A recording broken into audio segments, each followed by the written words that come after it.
పాలమూరు జిల్లా కురుమూర్తి వెంకటేశ్వర స్వామి బ్రహ్మోత్సవాలు ప్రారంభమయ్యాయి. ప్రధాన ఘట్టమైన స్వామి ఉద్దాల ఉత్సవం స్పెషల్ అట్రాక్షన్ గా నిలుస్తోంది. డప్పు చప్పుళ్లు, సాంప్రదాయ నృత్యాలతో ఉద్దాల ఊరేగింపు నిర్వహించారు. ఉద్దాల ఉత్సవాన్ని చూసేందుకు 4 రాష్ట్రాల నుంచి లక్షల మంది భక్తులు తరలివచ్చారు. బ్రహ్మోత్సవాలకు భారీ బందోబస్తు ఏర్పాట్లు చేశారు పోలీసులు.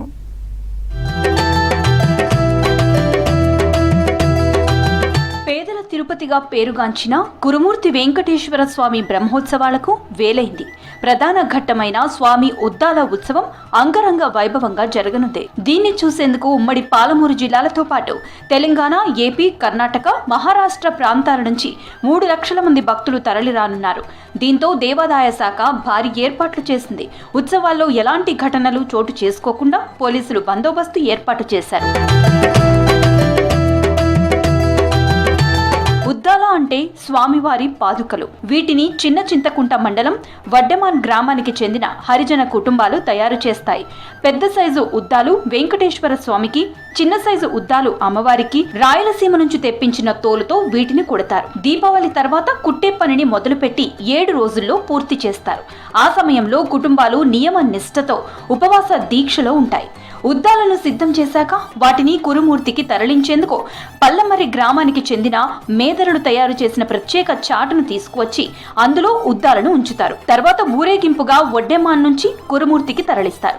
ఆ సమయంలో దారి పొడవునా భక్తులు పాదుకలను తాకేందుకు ప్రయత్నిస్తారు. రాత్రి జాతర ప్రాంగణంలో పాదుకలను ఊరేగించిన తర్వాత గుట్ట మీద ఉద్దాల మండపంలో ప్రతిష్ఠిస్తారు.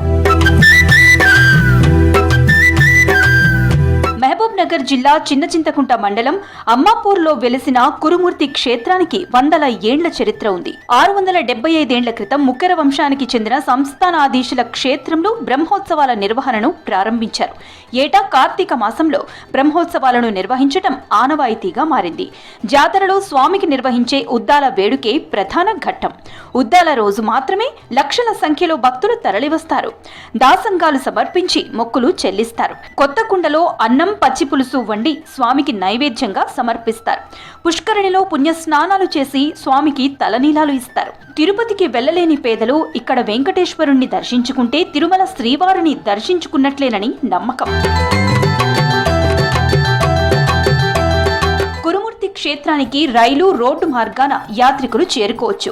హైదరాబాద్ నుంచి రైల్లో వచ్చేవారు దేవరకద్ర లేదా Kurumurthy railway station, Wanaparthy road railway స్టేషన్లో దిగొచ్చు. అక్కడి నుంచి బస్సు, ప్రైవేటు వాహనాల్లో క్షేత్రానికి చేరుకోవచ్చు. రోడ్డు మార్గాన హైదరాబాద్ నుంచి వచ్చేవారు NH44 మీదుగా జడ్చర్ల నుంచి మహబూబ్ నగర్ బస్టాండ్కి చేరుకోవాలి. అక్కడి నుంచి ఆర్టీసీ బస్సులో 55 కిలోమీటర్ల దూరంలోని క్షేత్రానికి చేరుకోవచ్చు. అలాగే కర్నూలు వైపు నుంచి NH44 మీదుగా వచ్చేవారు కొత్తకోటకు చేరుకోవాలి. అక్కడే వనపర్తి డిపో ఆధ్వర్యంలో ఏర్పాటు చేసిన ప్రత్యేక బస్సుల్లో మదనాపురం, కొత్తపల్లి, దుప్పల్లి, అమ్మపూర్ మీదుగా క్షేత్రానికి చేరుకోవచ్చు. ఉద్దాల ఉత్సవానికి గ్రామీణ ప్రాంతాలకు చెందిన ప్రజలే ఎక్కువగా వస్తారు. వచ్చేటప్పుడు వినూత్నంగా వేషధారణతో వచ్చి స్వామిని దర్శించుకుంటారు. పుణ్యస్నానాలు చేసి నుదుట పెద్ద బొట్టు పెట్టుకుని ఒంటి నిండా బంతిపూల మాలను ధరిస్తారు. చేతిలో నెమలి పింఛం పట్టుకుని ఊరేగింపుగా వస్తారు.